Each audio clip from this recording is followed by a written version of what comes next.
The phone screen was still on. Kisa hadn't locked it. She kept meaning to, kept reaching for it and then pulling her hand back, the way you avoid touching a stove you aren't sure has cooled. The message was still there, sitting in the sent folder the way a stone sits at the bottom of still water.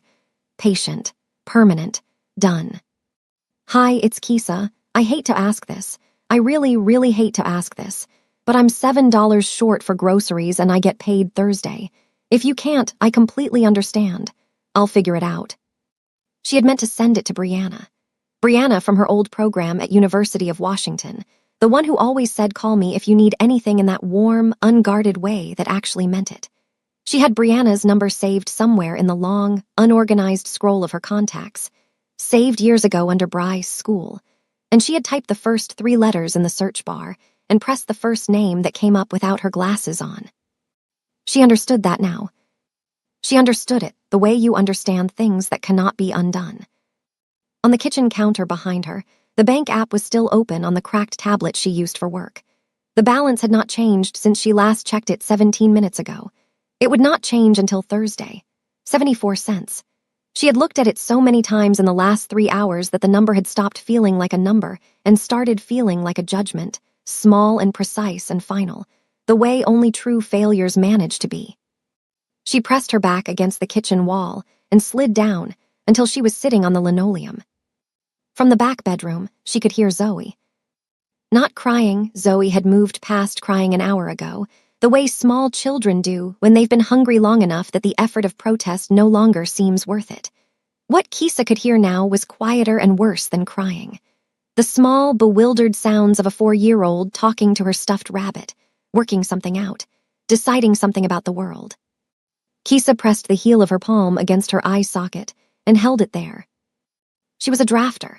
She had a certificate in architectural technology and 4 years of experience and a portfolio that her supervisor, without ever once promoting her, had used to win 3 municipal contracts in 18 months. She could read a structural load calculation the way other people read a menu. She understood, at a technical level, how buildings stayed standing, how you distributed weight so that no single point bore more than it was built to carry. She had not applied that principle to her own life. 8 months ago, Apex Financial Solutions had seemed like a solution. The ad had found her on a Tuesday, the week her transmission went, and her FSA card declined on the same afternoon. Fast approval, flexible repayment. We work with your situation. She had known the way her drafting brain always knew when a spec sheet had a number that didn't add up, that 340% APR compounded monthly was not a bridge. It was a demolition charge with a pretty label on it. But the approval had come in 11 minutes, and the $800 had hit her account by midnight, and Zoe had needed shoes for preschool, and the landlord had been leaving voicemails in that quiet, apologetic tone that was somehow worse than anger.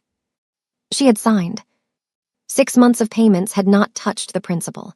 The balance had grown.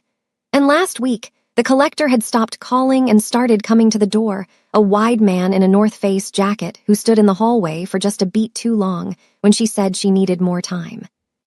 Who looked past her shoulder into the apartment with a flat, inventorying kind of attention that had nothing to do with money and everything to do with the reminder that Apex Financial Solutions operated in a world where the rules she knew did not apply. She had 74 cents and a message in her sent folder, and a daughter going quiet in the next room. She picked the phone up. She was going to send an apology. Sorry, wrong number. Please ignore. The normal, sane, human thing to do. The 3 dots appeared before she could type a single letter. Someone was already writing back. Kisa Matthews stared at those 3 animated dots and felt the specific fear of a woman who has just realized that the door she accidentally knocked on does not belong to anyone she knows. The dots pulsed once, twice. Then the message came through. Which building, and what else do you need? Not a question, no punctuation that suggested one, just a statement in the shape of an answer from a man who had apparently already decided that he was going to help her and had simply not yet been told where to show up. She looked at the contact name her thumb had selected in the dark. TJ Architecture Bid, 2019. She remembered now. Barely. A site consultation for a high-rise development downtown, a man in a black suit who had handed her a card without introducing himself, who had looked at her preliminary drawings for 40 seconds before pointing at a single load-bearing miscalculation that 2 senior engineers had missed. She had saved the number because he said he had a project. He had never called. She had forgotten he existed. She typed the address before the rational part of her brain could hold a vote on the matter. 11 minutes later, she heard the engines outside. Not one. She went to the window and counted, the way you count things you do not believe you are seeing. 4 black sedans, moving in a formation so deliberate it looked rehearsed. They parked with the quiet, unhurried efficiency of men who had never once in their lives needed to rush. And from the second car, not the first, she noticed, not the first, a man in a charcoal suit stepped out onto her street, looked up at her building, and found her window with the patient, unhurried accuracy of someone who always knows exactly where to look. Ti Yisung. The name came back to her the way names do, when the face finally has a context. Not from the business card. From the other thing, the thing she had filed away and not examined too closely. The name that appeared in certain quiet conversations in certain industries in Seattle, always mentioned in the same breath as the words don't and careful, and I'm not saying anything, I'm just saying. He looked up at her window. He did not wave. He did not smile. He simply stood there in the amber wash of the streetlight with his phone in his hand, and the city arranged behind him like a backdrop he had commissioned, and the expression on his face was the expression of a man who has just found something interesting. Kisa's 74 cents had not moved. But something else had. Something in the structure of the night, in the load-bearing logic of how the next several hours were going to go, had shifted. She could feel it the way she felt errors in blueprints. Not a guess. A certainty. She went to buzz him in. Before we dive deeper into Kisa's story, I want to pause and speak directly to someone in our Dora's Archives community. If groceries have felt impossible lately, if you've been counting what's in your account the way Kisa counted those pennies, there are monthly benefits you may already qualify for and no one has told you. Please don't wait until you're at 74 cents. Scan the QR code on your screen, click the link in the description, or go directly to dorasarchives.com. Check today. Now let's get back to Kisa. The kitchen light had been flickering for 3 weeks. Kisa had reported it to the building manager twice and stopped expecting anything after the second time. So the room strobed faintly above her, on, off, on, while she sat at the counter with her phone face up beside her and 74 cents distributed across the laminate in small, humiliating arithmetic. 2 quarters, 2 dimes, 4 pennies. She had counted them twice already, as though the second count might produce a different result. It hadn't. From the back bedroom came the sound of Zoe talking to herself, the quiet, inventive murmur of a 4-year-old building a world out of whatever the real one had left available. It was past 7. Kisa had told her they were having a late dinner, and Zoe, who was 4 and therefore still willing to believe her mother about most things, had accepted this and returned to her rabbit and her quiet world building. But the sounds were getting smaller now, winding down. And Kisa knew, with the specific precision of a woman who had been listening to her child's hunger since birth, that the murmuring would stop soon, and then Zoe would simply sleep, because small bodies default to sleep when the alternative is asking questions their mothers cannot answer. The bank app was still open on the cracked tablet propped against the fruit bowl that held no fruit. 74 cents. She had looked at it enough times that she had stopped reading it as a balance and started reading it as a verdict. It hadn't always been this way. And that was almost the worst part, having the before to compare the after against. 8 months ago, she had been drowning slowly and quietly on a drafter's salary that her firm considered generous, and that Seattle considered a joke. Then the transmission on her car failed on the same Tuesday her FSA card was declined at the pharmacy, and Apex Financial Solutions had appeared in her social media feed like a door opening in a wall she hadn't known had a door. Fast approval. We work with your situation. She had understood the math. She had run the numbers in her head the way she ran load calculations, methodically, without sentiment, and the numbers had said no in every column. But Zoe had needed shoes and the landlord had been leaving voicemails in that soft, reluctant tone that frightened her more than anger would have, and the approval had come in 11 minutes and the money by midnight, and she had signed. 6 months of payments had not reduced what she owed by a single meaningful dollar. The balance had grown, quietly and steadily, the way mold grows in walls invisible until it is everywhere. And last week, the collector had stopped calling and started appearing. A large man in a dark jacket who stood in the hallway a few seconds longer than necessary, who looked past her shoulder into the apartment with an attention that had nothing to do with repayment schedules. She picked up her phone to call Brianna. Then she remembered Brianna was unreachable after 9, and it was nearly 8, and she didn't want to hear a voicemail greeting right now, didn't want the specific loneliness of speaking into a machine. She opened her contacts instead, typed Bri into the search bar without her reading glasses on, squinting at the small, bright screen in the flickering kitchen. She pressed the first name that populated. She typed the message she had been composing in her head for the last 2 hours, the one she had been too proud to send all day. Short, honest, humiliating in the clean, simple way that real need always is. Hi, it's Kisa. I hate to ask this. I really, really hate to ask this, but I'm $7 short for groceries and I get paid Thursday. If you can't, I completely understand. I'll figure it out. She read it once. She didn't let herself read it twice. She hit send. The kitchen light flickered. The apartment was quiet. Kisa Matthews sat in the almost dark with 74 cents on the counter and her phone in her lap, and the sent notification glowing blue and final in her hand, and she waited. Before we go any further, I want to speak to someone in our Dora's Archives community who might be sitting in a kitchen a lot like Kisa's right now.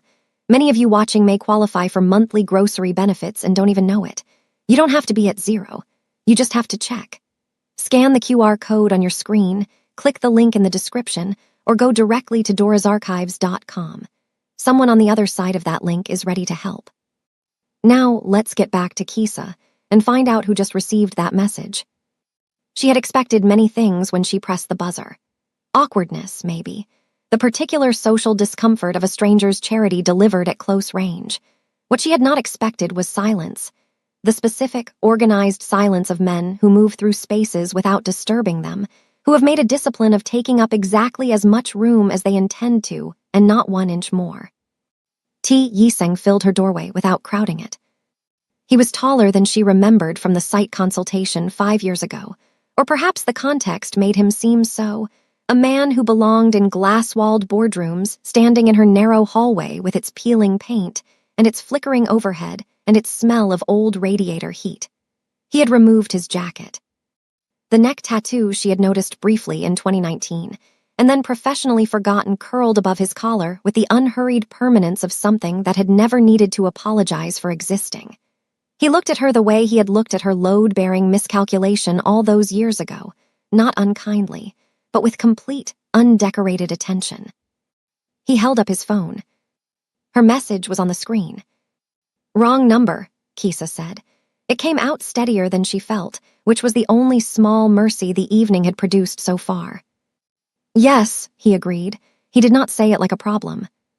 She stepped back from the door because there was nothing else reasonable to do, and he entered her apartment the way water finds a room without forcing anything, simply occupying the space that opened.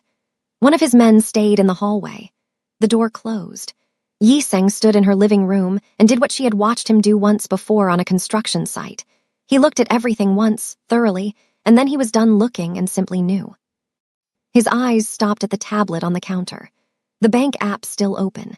The Apex Financial logo in the corner of a collection notice she hadn't turned face down because she had stopped being ashamed of it sometime around the 4th month of payments. Something shifted in his expression, not softened, recalibrated. Apex, he said. The single word had the quality of a door closing in a quiet room. They're a lender, Kisa said, though she understood from his tone that he did not need the explanation. They are many things. He said it without elaboration, which told her the elaboration existed and was considerable. He looked at her then, really looked. The way she was beginning to understand was simply how he operated, without the social lubricant of pretending not to notice things. You're a drafter, commercial and residential. You worked on the Caldwell project on 5th. You remembered that. I remember useful things. Zoe made a sound from the back bedroom. Kisa's eyes moved involuntarily toward the hallway, the instinct of a mother whose attention is never fully in one room, and when she looked back, Yiseng's expression had completed some internal calculation she hadn't been shown the working of. He reached into his interior pocket and set 7 crisp bills on her counter beside the pennies without ceremony or theater. Then he set a card beside them. On the back, in handwriting that was spare and precise, was a number and 2 words. "Call Thursday." "That is not a loan," he said. "The loan is different. The loan is yours to refuse." He looked once more at the Apex notice on the tablet, and his jaw held a particular stillness that she would later learn to read accurately. "But I think you will not refuse it. I think you already know what their building looks like from the inside, and I think that is worth considerably more than $7. He left the way he had arrived, quietly, taking only what he had brought. Kisa stood in her kitchen with $7 on her counter and a card in her hand, and the flickering light strobing gently above her, and she thought about load-bearing walls. About how the whole point of understanding a structure is knowing exactly where to apply pressure to bring it down cleanly, without collateral damage, without waste. She picked up the card. "You know what strikes me about Kisa Matthews at this moment?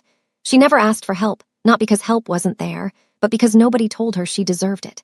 She had the skills. She had the intelligence.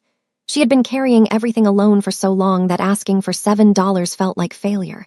I don't want that to be your story. If groceries have been heavy, if the math hasn't been working no matter how carefully you run it, help may already be there, waiting for you to claim it. Visit dorasarchives.com today. You deserve to know what's available to you." She called Thursday. Not because the $7 had bought his proposal. She had turned that over for 2 full days, while she fed Zoe breakfast and rode the bus to work and sat at her drafting table producing clean, precise drawings for a firm that had not given her a raise in 3 years. And she had arrived at the call not out of desperation, but out of something colder and more deliberate. She had done the math. She understood structures. And Apex Financial Solutions was a structure she had been trapped inside long enough to know exactly how it was built. Yi Seng answered on the second ring and said nothing, which she was already learning was his way of returning the floor to whoever had called. "I want to see their permit records first," she said. "Public filings, whatever's on record with the city." A pause. "Already pulled, I'll send them." They arrived in her drafting app 40 minutes later.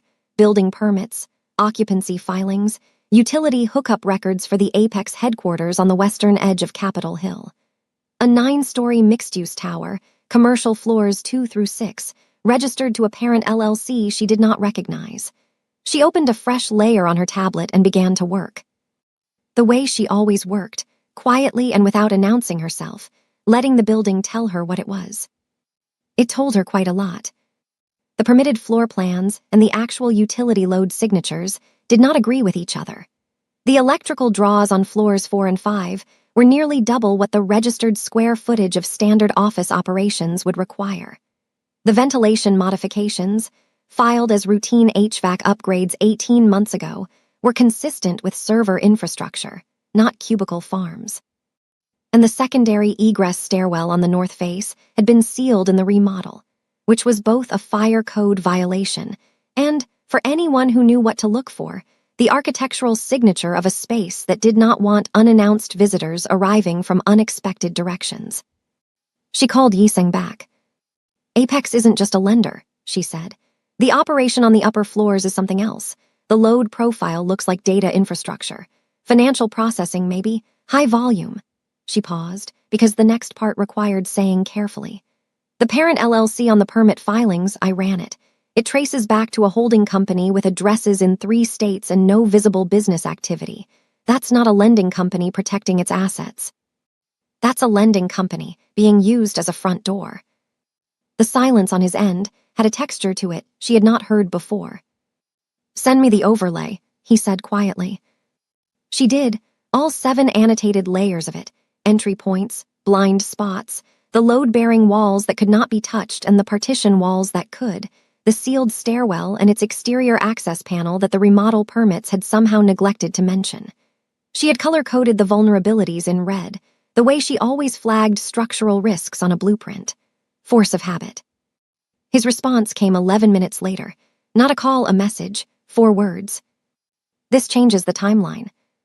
By Friday evening, she was in the back room of a private dining establishment in the International District that had no visible signage and no online presence, seated at a table with 3 men she had not been introduced to by name, looking at a printed version of her own overlay mounted on a standing board. Yi-seng stood to the side with his hands in his pockets, watching her the way you watch someone you have decided to trust before you have finished deciding.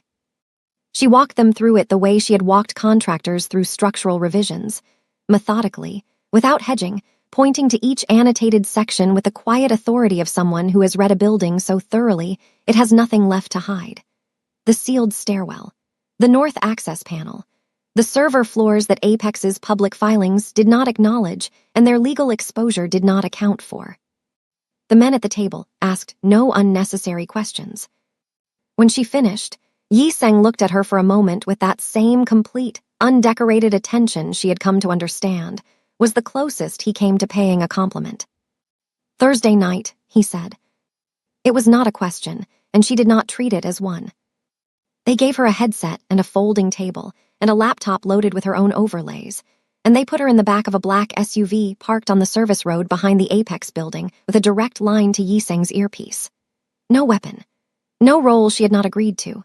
Just her drawings and her knowledge, and the specific, irreplaceable fluency of someone who had once spent 3 weeks studying this building's bones before Apex had taken up residence inside them. It was 12 minutes past midnight when the north access panel came open.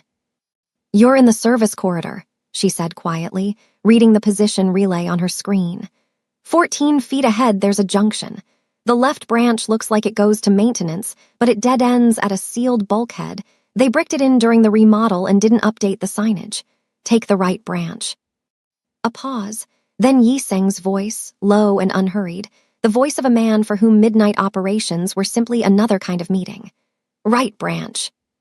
She had designed service corridors before, had argued for them in planning sessions where developers wanted to cut costs by minimizing staff access routes, and had explained, patiently and repeatedly, that a building's hidden infrastructure was not an afterthought but a circulatory system, that what moved through the walls and floors and sealed passages was as important as what happened in the visible rooms.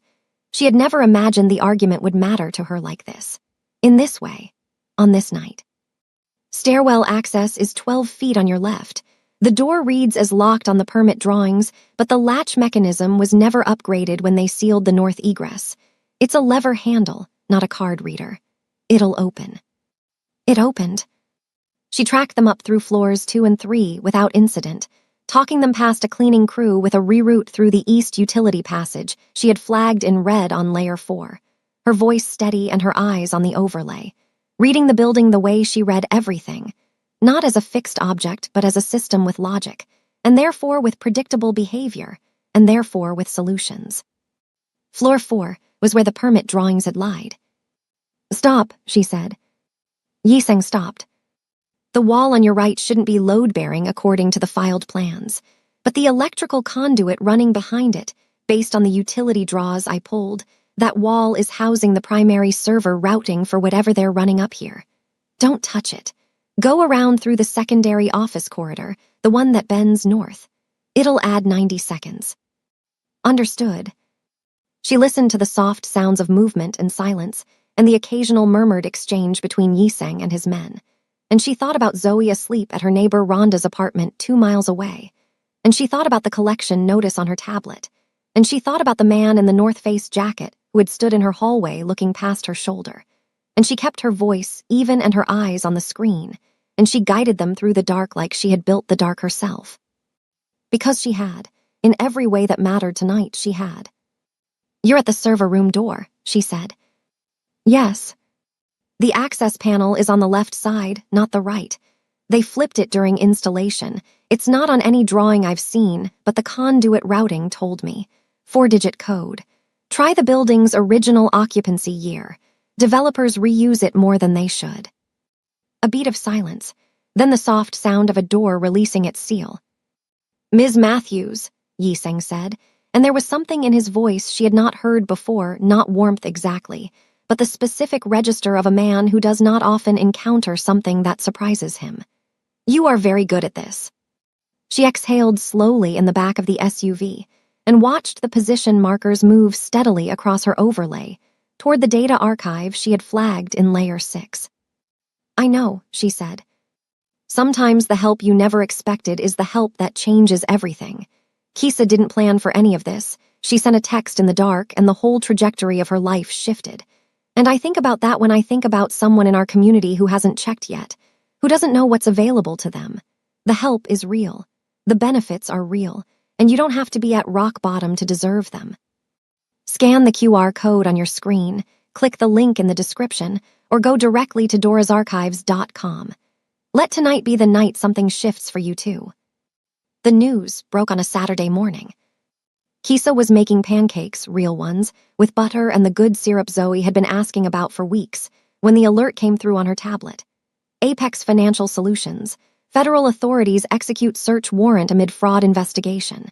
She read the headline once, set the tablet face down on the counter, and flipped the pancakes. They came out perfectly. She noted this with quiet satisfaction and said nothing about it to anyone.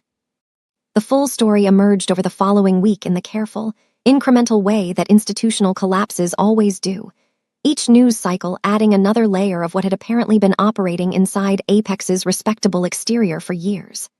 The server infrastructure on floors 4 and 5, the data that Yiseng's team had accessed and copied, and then systematically destroyed, had contained loan records for thousands of borrowers across Washington, Oregon, and Idaho.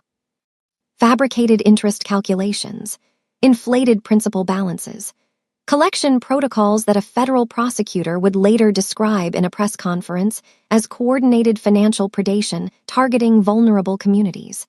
The parent LLC unraveled behind it like a thread pulled from a sweater, address by address. Holding company by holding company, until what remained was a structure so thoroughly dismantled that even the architects of it would have struggled to explain how it had ever stood. Kisa's balance with Apex Financial Solutions was zeroed out on Tuesday. She received a letter, formal, bloodless, institutional, informing her that her account had been reviewed and closed with no outstanding obligation. She read it twice. Then she filed it in the folder she kept for important documents and went to pick up Zoe from preschool. She met Yiseng one final time on a Thursday evening, 3 weeks after the raid, at the same restaurant in the International District with no signage and no digital presence. He was already seated when she arrived. No motorcade this time. Just one man at a corner table with 2 cups of tea and the particular stillness of someone who has concluded his business and is in no hurry about anything. He slid an envelope across the table. She opened it without ceremony. Inside was a single document, a letter of introduction to a municipal development authority, written on Yiseng's private letterhead, recommending Kisa Matthews for lead draft consideration on a mixed-use affordable housing project in the Rainier Valley. No strings named. No conditions written. Just her name and her credentials, and 4 sentences that conveyed, in the spare language of serious men, that she was not to be overlooked again. She looked at him across the table. "This isn't necessary," she said. "No," he agreed. "It isn't." He lifted his tea. "But you mapped a building in the dark from memory, and you never once lost your place. That is the kind of thing that should be on record somewhere." She folded the letter and put it in her bag. Outside, Seattle was doing what Seattle does in early spring rain that couldn't fully commit, sky the color of unfinished concrete. The whole city suspended in that particular gray patience that residents either learn to love or eventually leave. Kisa walked to her car with her bag over her shoulder and her collar turned up and the letter against her ribs, and she thought about Zoe, who had eaten pancakes with good syrup and asked no questions about late dinners, who had built her small world out of whatever the real one provided and found it sufficient. Kisa had done the same thing for 4 years. She thought she might be ready now to build something larger. She got in the car. She had a project to draft in the morning, her own this time, her name on the header, her calculations on every page, and she intended to arrive early and to be very, very good at it. She always had been. Thank you so much for watching all the way to the end of Kisa's story. She started with 74 cents, and she finished with her name on a letter that no one could take from her. I love that. And before I let you go, if you are a United States citizen and groceries have been heavy on your budget lately, I need you to hear this. Help may already be waiting for you right now. Monthly benefits that you have earned and that you qualify for and that nobody has told you about. Please don't wait until you're counting pennies on a kitchen counter. Check today, not tomorrow. Scan the QR code on your screen, click the link in the description, or go to dorasarchives.com. God bless you. Thank you for being part of this community, and I will see you in the next story.